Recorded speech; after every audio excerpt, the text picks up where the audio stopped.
found out today I'm Gen Sneakers Z. and Cleats, the podcast. How are you Gen Z? Gen X. Gen X. Yeah, there you go. Gen Z is not right. I thought I was a boomer. Welcome back to the Sneakers and Cleats podcast. This is Monday, July 21st. Even though I put July 21st on there. Episode start a new word. 213. You said you were Gen Z. You're not Gen Z. You're Gen X. I'm Gen X. Yeah, you're the same as I thought I was a boomer. I am Gen X by 27 days. You're both Gen X. No, you're technically a boomer because you're older than he is, right? My mom is Gen X. She's just a little younger than both of you. I'm in the Pepsi generation. You're what? Well played, Bob. I will say I'm a boomer through and through. I'm a proud boomer, even though I'm Gen. I found out today. Well, this boomer is Don Harris. That boomer is Chuck McGinnick. This millennial is Matt Roy. Thanks to everyone for joining us. Subscribe to the YouTube channel, News 4 Fox SA. Download, rate, read the podcast version wherever you get your podcasts. I have one word that will actively excite everybody in this room, and that word is football. Yes. It is back. Yes. And Jerry Jones, Stephen Jones, and Brian Schottenheimer having their opening press conference today as Cowboys camp is officially underway in Oxnard. We'll get into all the interesting parts of the press conference, which is why we pushed our podcast back by about 2 hours today, because the presser was at 1 o'clock and Jerry likes to stomp on my thunder and mess up my timing here. He gave you content. He did give me content, so I appreciate that. So we'll go through all the aspects of Cowboys presser, including the potential for this team. Tyler Smith calls it a Super Bowl team. What did Jerry have to say today? The latest on the Micah Parsons contract situation, which really took hold of the entire press conference today. The Cowboys brass choosing to give Trevon Diggs a leadership lesson. They talked a lot about that. Had some choice words for Trevon Diggs during the press conference today. And has Jerry thought about stepping down as GM? He was asked that. We will hear from him. Fleeting moments. I'll just say that. Fleeting moments. And all that, plus some interesting comments about Dak Prescott and his potential. So we'll get to all that. But like I said last time, I like the what zip code is this game? So 213, guys. 213 is the episode number. What zip code is what area? It's easy. Area code. Yeah. LA? Easy one. Yeah. Central LA. That is I think correct. we looked that up last time because we were close to it. 212. 212 was New York City, Manhattan.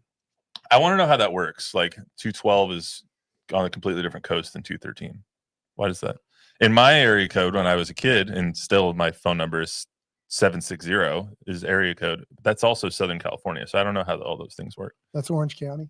It's it's Riverside. It's Palm Desert, Palm Springs area. Yeah, at some point they had to start making more area codes. So 213 kind of splintered off. I didn't just like 210 had to splinter off into 41, whatever it is. Was it 51? It was 512, and then it was 210. This is really a digression. Wasn't it like San Antonio 814 when you were growing up? 512. Luis, are you saying you're watching me and just in case I spill my coffee on the...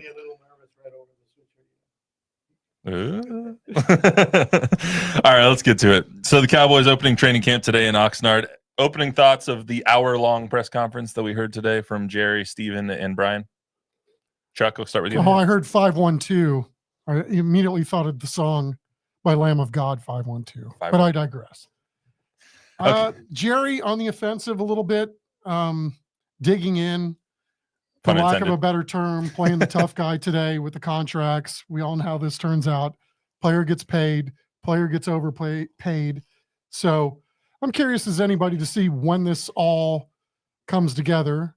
Last year, I think to everybody's surprise, Dak's deal got done on opening Sunday for the Cowboys. So God, I hope this doesn't go that long. it just seems like it's the same thing in a lot of ways in terms of the rhetoric, playing hardball.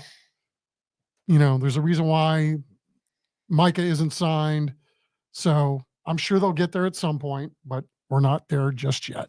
Isn't it easy now that TJ Watt's got his deal and that Myles Garrett's got their deal? Everybody's making 40, 41. Micah says he doesn't have to be the highest. Give him 41, give him 41 and $1 more, whatever. 40.01. Well, I mean, whatever, but it's not, doesn't seem to be that hard to do. I mean, they made, we'll get to the Micah stuff here in a sec, but they made some interesting comments about that because Steven was my takeaway from this. He seemed on the defensive or a little bit irritated about a couple of these things, especially about Micah, where he said it takes two to come up with the contract. So basically putting the onus on David Mulugeta. And then even when they were asking Jerry about which agents he's talked to Todd Branch in the past or any of those other ones, Steven steps in. He's like, he didn't talk to him. Right. Yeah. He was talking about Todd France. Todd France. Thank you. Sorry. Yes. So I found that interesting too, like, right? Steven kind of seemed defensive. Well, I mean, because I think the question was asked, it made it appear as though the Cowboys, for whatever reason, weren't talking to Micah's Austin-based agent, David Mulugeta, who's one of the best in the business. But that was, I thought, a learning experience for all of us today, that Jerry didn't even talk to Todd France. I found that fascinating. Yeah, apparently Jerry just doesn't talk to agents. He just talks to players, which isn't normal for the way that some of these things go. But I thought that was kind of – Steven also set the tone on the Diggs conversation. He was like, he didn't show up. He doesn't get the money. Like, that's just how this goes. It's in his contract. It wasn't a punishment. They were clear to say it wasn't a punishment. It was something they agreed upon. Part of the deal. It was a negotiation that they agreed upon on his contract. Yeah, if you agree to this, then you get paid this money. If you don't do this, then you don't get that much money. So I didn't cut it, but Tyler Smith kind of set the world on fire yesterday. Right when they show up to Oxnard, Tyler Smith, who I can't say enough good things about. Tyler Smith is fantastic with the media. He's always open for a comment. He's always ready to talk, which makes our jobs a hell of a lot easier. He opened up and he said that they have Super Bowl potential. Like, why wouldn't we aim to go to the Super Bowl? That's everyone's goal, which is clear. But then Jerry was asked about Tyler Smith's comments today. This is what Jerry had to say about it. Tyler's one of the most intelligent guys in the NFL. And if he's thinking that way, I'll go right along with him. But I think that we've addressed many areas that bit us as I look at what last year was about. Y'all are going to ask about some of those, I'm sure, here today. But I think we've addressed them in a good way that will make us better. Having Dak under center is a good place to start to begin with. Yeah, let's start right there, too. His biggest reason that he said today for why the Cowboys bottomed out last year and had the year that they had was because Dak was hurt. I don't know if you can just chalk it up to that. They were 3-5 with Dak. They weren't playing 3-6. I'm sorry? 3-5 or 3-6? They were 3-5. They were 3-6 after that game that he got hurt. Like, if you include the Falcon game in which he got hurt, then they were 3-6. Okay. They were 3-5 without Dak. Or with Dak. With Dak. I don't know if you can't chalk up all the issues that the team had last year to Dak being healthy. Everything's going to be fine. Hoorah. Like, that's just not – those two things don't add up together, Chuck. I'm with you. I mean, I think that's an easy way out, right? That's an easy way to make an excuse that we ended up with our record because our star quarterback was out. I think you're right. They weren't playing well when Dak went down. Nobody was playing well when Dak went down. So, I'm kind of with you on that one. I think it was nuanced, right? They couldn't run the ball. They couldn't block. They couldn't do a lot of things. They didn't have any way to draw attention away from 88. They couldn't stop anybody either. Had a hard time stopping people, right? We could go right down the list. But I think that's an easy excuse for what happened last year. But I think, to Jerry's point, they did do a lot to address what they needed to do in order to get better in the off season. But is that Super Bowl worthy? No, that's a tall order right there as we sit here today. Yeah, I think they got better. I'm always I'm not drinking the Kool-Aid. I'm not drinking the Kool-Aid. I'm not. Except for like 2 years ago when you drank the Kool-Aid. What do you mean 2 years ago? I said they were going to win the Super Bowl. I'm buying in on this team 2 years ago when we first started the pod. The first year we had the podcast, you were like, okay. I'm buying in. Well, he wasn't that far away. I mean, that was the year they lost to the Packers. So yeah, 7-10. And where'd they go? I forget. 7-10. And so, no, what I'm saying is maybe when I drank the Kool-Aid, that taught me never to do it again, and I didn't last year. I'm tempted to this year because of the moves that they made in the offseason. And I think they've improved their football team. But after hearing Jerry and Tyler Smith and all these people today talking about Super Bowl, I think that's absolutely unrealistic. I think they're going to be an improved football team. I think they're going to be a little better than 500. They might make the playoffs, but they're nowhere near a Super Bowl contender. I don't think. And if Dak Prescott goes out and just is unbelievable, and these guys like Kenneth Murray, Solomon Thomas, and the defense, they're starting off with at least one of their star corners out. Trevon won't be healthy to start the year. And Overshown, who was so good last year when healthy, is going to be out. So I think they're a much improved football team, talent-wise. I think they have a huge question unanswered on whether or not Schotty can call plays and handle that, and head coaching and time management and all that. That's going to be something to watch. But I think they'll be better. But I think Super Bowl is absolutely ridiculous. I think their win total right now is sitting at 8.5. And I think a lot of people are really down on the Cowboys for a good reason, because last year they didn't do anything to help their team, and it showed. They didn't have a lot of depth. Dak got hurt. They didn't have a lot of people behind him. Their offensive line, self-admittedly, did not have a good year. Terrence had a bad year. Tyler Guyton didn't show up the as fast as they wanted him to. He's got to improve.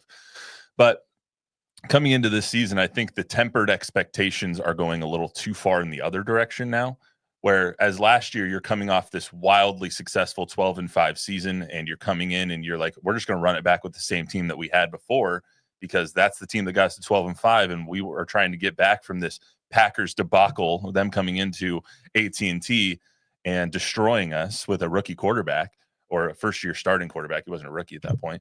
But didn't everybody see that other than Jerry and Steven? But everybody saw the expectation was 12-5, and we're going to go further than we were last year with the same exact team.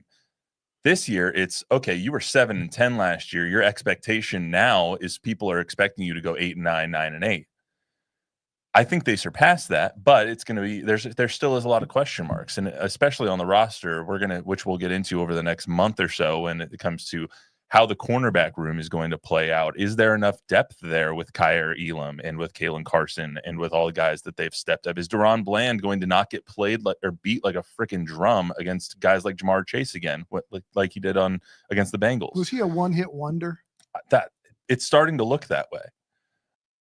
Bland has a lot to prove in a contract year this year. I mean, he is, and like I said, we're gonna have a lot of time to talk about that. Is this a Super Bowl team? In the AFC, I would say absolutely not. In the NFC, you have a little bit more room. There's not a world-beating team in the West. I wouldn't want to be in the NFC North. That's a juggernaut of a division, especially now that the Bears are going to be looking to be better. The East, the jury's still out on the Commanders right now. The Giants are bad. The Eagles, you can't get much better than they were last year, so they're probably going to take a step back. Yeah. So, you have and the South sucks.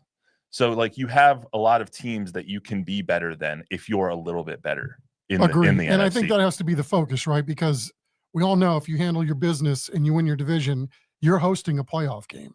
So if you can get to the tournament and you're hosting, you're certainly putting yourself in a very good spot to make the quote-unquote deep postseason run, which we all know if you win one playoff game and you've got the best playoff record, if you have the best record and you win a playoff game, you're in a pretty good spot to get to the Super Bowl. Now, I think we all agree that the Cowboys aren't going to go anywhere if Micah Parsons isn't on the field. Their defense hinges on him getting pressure on the quarterback and forcing turnovers that the ball-hawking secondary can pick off. Right now, he's there. They wouldn't say if he's going to practice or not.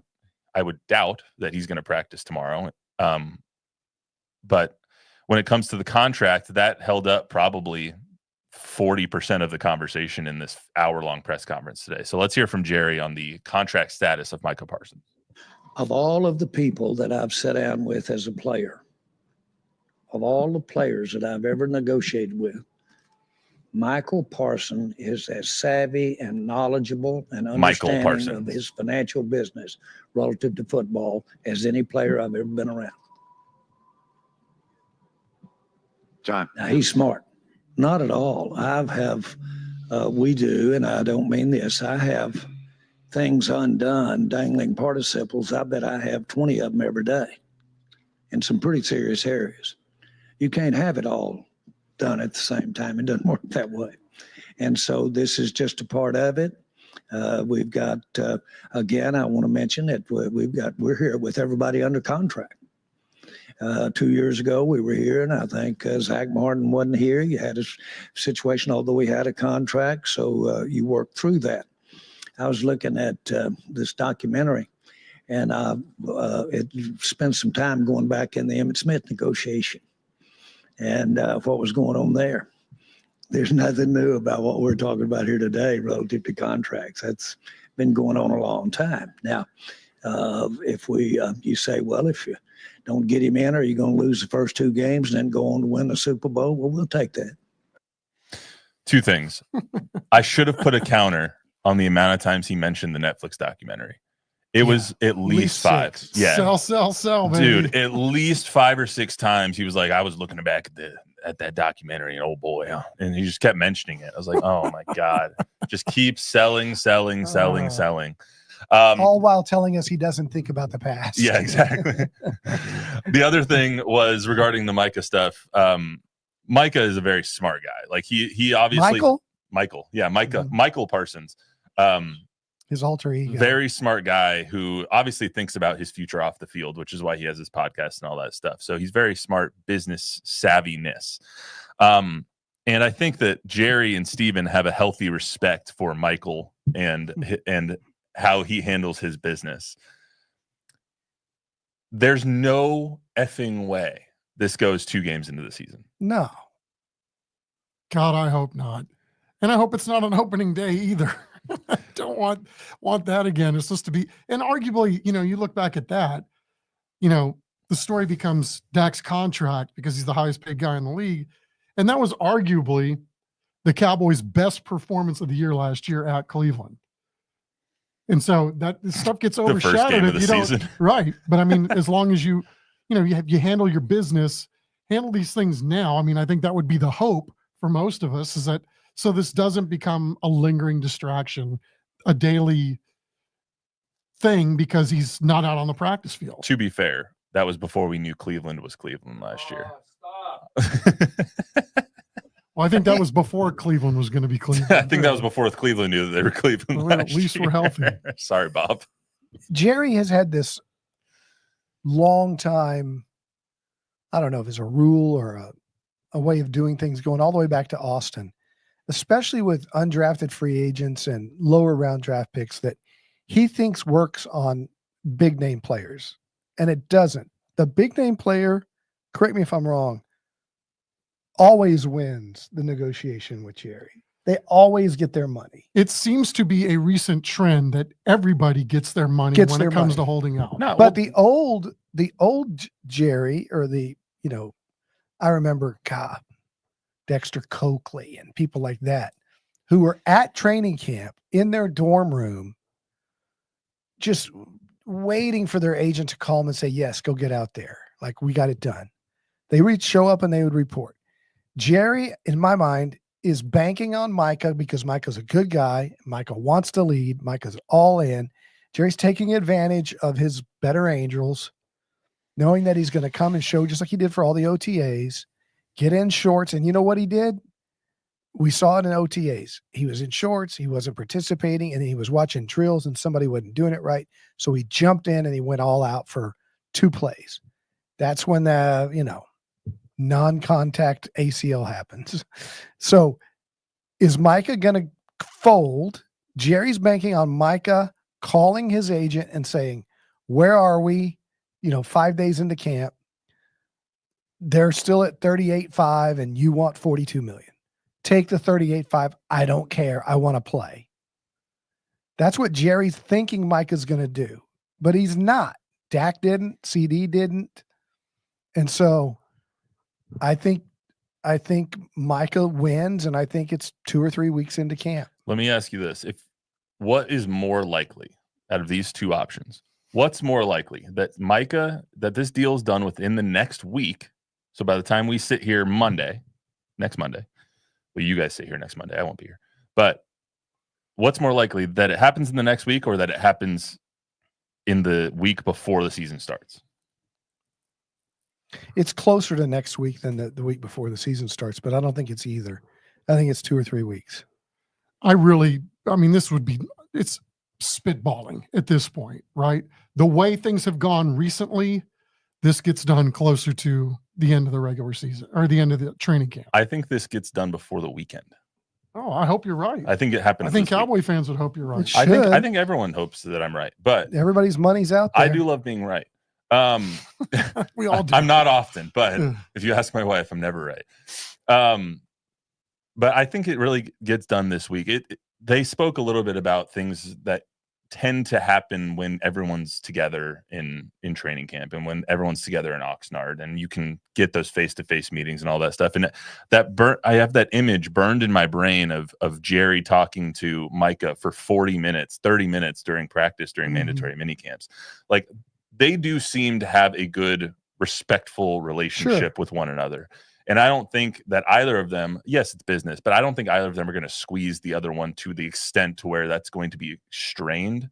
So I think if either of them come at least moderately close to what the other person wants, and there is some sort of compromise in the middle, that they'll be able to put those things away. But we have heard a little bit of disgruntledness from Steven today, saying it takes two.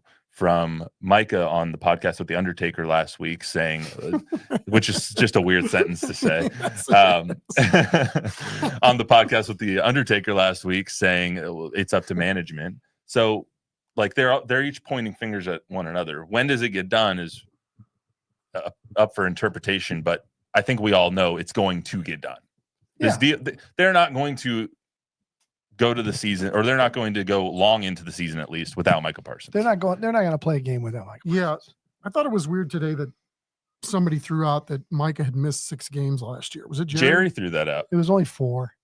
But so, Jerry threw out well, that also gets to another. Micah doesn't miss games. As bad as they were last year, he's got a high ankle sprain. I would imagine if that would have been a playoff game, Micah Parsons' ass would have been out there. But that gets to another point where he said, and I didn't cut the bite. I probably should have. When they were throwing around getting things done early, some guys like to get done early, Terrence Steele and Trevon Diggs. And then Jerry was like, threw him under the bus. Yeah, he was like, if you had to do those early now, would you? You don't know. And so he sounded like remorseful that he signed Terrence Steele and Trevon Diggs to those long-term deals. He did. Fast. And after he signed them, they both went out and had history-making worst seasons of their careers. Well, Trevon got hurt. Trevon's been hurt. It seems like Trevon's been hurt ever since he signed that deal. Yeah. Which, for the most part, he has. And Steele was coming off a huge injury too. So, but it gives you a little bit of insight. Yeah. It sounds like Jerry is very gun shy when it comes to pulling triggers on these huge deals. Look what he did with Dak. And he has to make sure that there is not 1 ounce of doubt in his mind that this player is going to live up to the expectation, be the leader that they want them to lead by, and how they want them to lead, and be worth the money that they're going to be paid. He was 100% assured of that with Dak, or he wouldn't have made him the highest NFL player ever. And then he goes out, goes 3-6, and then gets hurt. And that's not Dak's fault. But what Jerry's saying is, you can't protect yourself from any of that. Mm-hmm. Yeah, but I mean, he does this seemingly in recent memory every year. Remember when Zach Martin was holding out? He's got a contract. We've already paid him. And he's already gotten his bag. He's gotten a couple bags, whatever it was. And yet, at the end of the day, he paid Zach Martin because he was afraid that was going to be the linchpin to bring down the house of cards, because Jerry was thinking that was the squad that was going to win the Super Bowl. Well, talking about guys that are not going to get paid at least $500,000 is Trevon Diggs. Trevon Diggs not going to make his $500,000 bonus, which he needed to be at 84% of offseason activities to do. He's rehabbing his injury, chose to do that in Florida. And the Joneses had some strong words for his lack of leadership over the course of this summer. So let's hear from them. We expect a player paid like Trevon to be here all the time. We expect him to be leading. We expect him to be leading. No, he didn't earn it. He didn't come. That's in his contract that he doesn't get that unless he's going to be here. And think about it a minute. Do you have to go to work? and show up, all that kind of stuff. Of course you do. We all do. And bottom line is that those are contractual things, as Stephen said, and it would be very detrimental to the team not to abide by the agreement. You've got you got a dynamic going on. You've got 10%, 12% of your people making 2/3 of the money. And so it's incumbent upon that group right there to walk and lead. Walk and lead. And it covers a lot of ground, what that is, to make that work. And this is all a part of it to make it happen. But that's not that's nothing new. I've talked to people all over the league, and that's what you've got. You've certainly got players that are going to make more money than other players make, and but they've got to wear it. I disagree with a lot of things that Jerry says, but this one I don't at all. If you're a leader, if you're making top 5 money on your team, you have to be there and you have to be a leader on the team. 100. That's no brainer. Yeah, that's just them sending a message to Trevon to be like, step up or get out, is pretty much how I took that. Is pretty apt for how they're handling that situation. One other thing I wanted to say about Micah, just because it just popped up. So a lot of people tweeting and posting on X about the press conference today and things that Jerry said. Someone took that shot that Jerry took at Micah Parsons, saying even if they sign him, doesn't mean they'll have him. He was hurt for 6 games. He was actually hurt for 4 games. JJ Watt quote tweeting that and saying, anytime you can publicly take a dig at your star quarterback and your star pass rusher simultaneously right before the season begins, you just got to take it. Nothing makes guys want to fight for you more than hearing how upset you are while they got hurt while fighting for you. And then Micah Parsons retweeting that. So that is a good little twist there, that Micah did not appreciate what Jerry, it seems like at least, that Jerry, he did not appreciate what Jerry said about all that stuff. So maybe Micah hears everything. Well, yeah, he's on social more than he heard more than anybody I know. Jerry was saying, I don't know the agent and all that. Micah took to the airwaves to correct that. Yeah. Someone also, Jerry made a couple of like brief comments about him thinking about stepping away from as a GM. So someone asked him about it. Ducey asked him about it at the end, and I cut this down to about 25 seconds. He went on for 4.5 minutes after someone asked, are you actually thinking about that? What have those thoughts looked like? Things like that. So this is what Jerry said when he was asked about potentially thinking about stepping down as GM. Why did you talk yourself off that ledge? Well, I didn't have any trouble talking it off because Restart that, Luis. Those were obviously yes. There you go. Momentary. How long a moment? Now we're getting down to it. Small fractions of seconds. I promise you that. Why did you talk yourself off that ledge? Well, I didn't have any trouble talking it off because those were obviously painful moments when I would be thinking like that. My favorite part of that is that you can see. So our photographer there, Jack Green, is on a platform, and he's very good at not moving while on the platform. But I know he was laughing at that because I can tell that the shot moves a little bit. So that's my favorite part of that. But anyway, he also added that the collaboration between his front office and between Steven and guys like Will McClay and everything makes his job as GM easier. But it's interesting to me that he's at least pondering it for fractions of seconds. I think Cowboys fans should take heed that Will McClay's the GM of this team. I mean, Jerry has the title. Jerry makes the final calls just like any owner would. But if you're going to kill yourself, then think that Jerry Jones is in the film room at 2:00 in the morning looking over the 4 different guys we might take in the 6th round. I think he's briefed on it, but I think Will McClay is the GM, and I think that's why they've drafted so well. And when it's bad, everybody wants to blame Jerry because he fired Tom Landry and all of that. And fired Jimmy, basically. He likes the title, but I don't for a second think that he's doing the really dirty work that it's required hundreds of hours. Yeah, I don't know. I mean, I talked to an agent within the last 5 years or so. And I brought up Steven and taking the mantle, and the agent put me right in my place. And he said, you guys got it all wrong. Jerry still got the hammer. It's still Jerry. It's still Jerry. It's still Jerry. Yeah, I So, believe that. But here's the thing. Like, I mean, but yeah, he's not doing it all himself. Right. He's not the guy, but he's also, I mean, I shouldn't say this. He still goes to the Senior Bowl. He doesn't miss those. I mean, he can't do it all. Obviously, there's not enough hours in the day for as big of a corporation as he's running.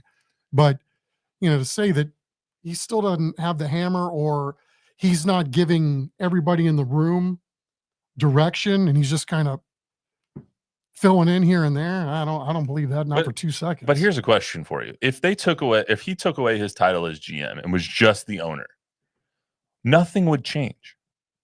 He would still sit in the draft room. He would still make the final decision. They would still have to run it by him about who they're going to draft in the first, second, and third round. Maybe he doesn't sign off on 4th, 5th, 6th, and 7th round picks at that point. Maybe he doesn't sign off on undrafted free agents at that point. But if you take away the GM title, he is still going to make all the final calls. But it would also shield him kind of from the criticism that he receives as being the GM of this team. But I think he likes it. He likes every part of it. He loves it. I mean, I think he likes the attention. I don't know that anybody likes that. I mean, I think he probably has learned to deal with a lot of this at this point. But, I think there's a collaborative effort going on at the Cowboys. It's not just right. Well, that's Jerry, saying this is what we're going to do. Like, if you got 4 people that are in on one guy at the draft and there's 3 that don't, I'm pretty sure that Jerry's going to acquiesce to the 4 other guys that he trusts in the room to say, okay, we're going with this guy because that's where the consensus is. And you've heard a couple of stories from Steven, and even Steven today saying, I talk to agents. He doesn't talk to any agents. That's my job. We saw it in the war rooms. We saw it when they drafted the No, Nepo baby. when they drafted the Nepo baby. When they drafted the kid from Kansas State. Oh, Deuce Vaughn? Yeah. Yeah. I mean, his dad's in the room. It's a 7th round pick. I know, but what I'm saying is you saw the collaboration of where do you think we should go here? And they were discussing it all. Damn, such a dig at Deuce Vaughn. What did he ever do to you? I'm just saying. His dad was in the But room. no, I was going to say with Steven, there was an interview he was doing. I can't remember where I saw it, and so I apologize. I'm not going to credit where this was done at, but he was talking about when they took Zach Martin over Johnny Manziel, and how everybody in the room wanted Zach Martin and not Johnny Manziel. The only person in there was Jerry who wanted Johnny, and nobody would tell him no. And so then Steven is the one that kind of pulls the gun out of his hands and says, we're taking Zach Martin. Everybody wants to take Zach Martin. You're the only one here that wants to take Johnny. And then he tells that Jerry says, you're never going to make it in this league if you can't make the big decisions. And he walks out. And then he comes back in and says, I'm sorry, I overreacted, and gives him a hug and says it was a good pick. And everybody in the room looks at Steven and says, thank you. We didn't want Johnny. Well, as the legend goes, Steven pushed Jerry up against a wall. Yeah, I mean, there was that, but that's what I'm saying. It's not like Jerry is over everyone with like pulling the Pinocchio strings on these puppets. He is along with them in the fights to make the team better. So even if he doesn't step away as GM, nothing really changes, even if he does, because it's going to stay the exact same formula as they have right now. So that's why it's not a huge deal, I don't think. But I mean, him saying that he's thought about it is interesting, and nonetheless, because he doesn't seem like someone who thinks about stepping away from his role very often. Well, I mean, he is 82 years old. I mean, at some point,